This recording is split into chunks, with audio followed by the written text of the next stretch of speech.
Hello everyone, welcome back to my channel. My name is Arun and in today's video I will talk about WRICEF.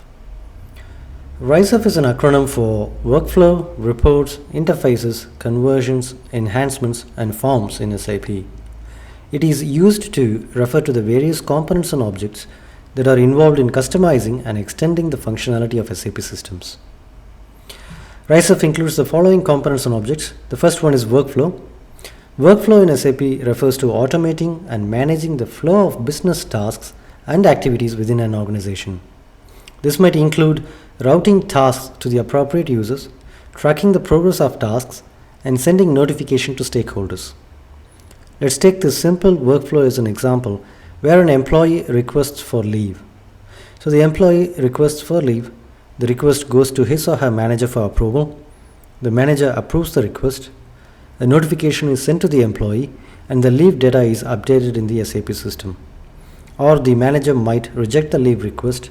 In this case, the employee is notified and provided with an option to either resubmit the request or cancel it.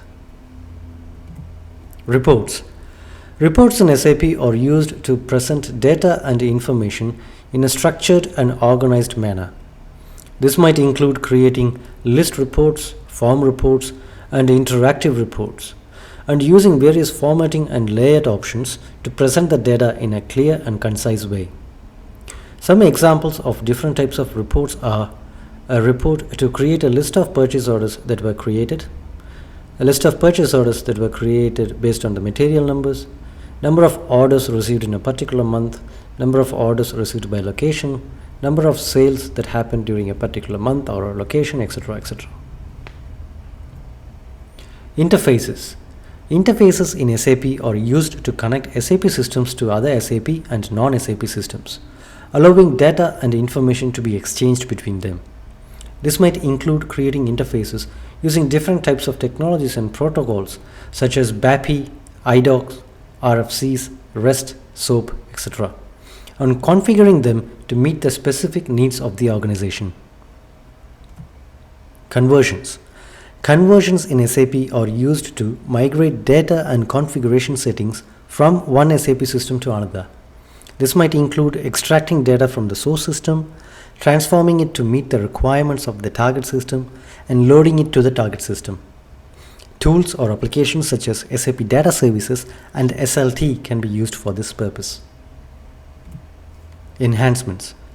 Enhancements in SAP are used to modify or extend the functionality of SAP systems without changing the underlying SAP code. This might include creating user exits, customer exits, and bodies and using them to add custom functionality to SAP systems. They're also called as custom codes or Z transactions.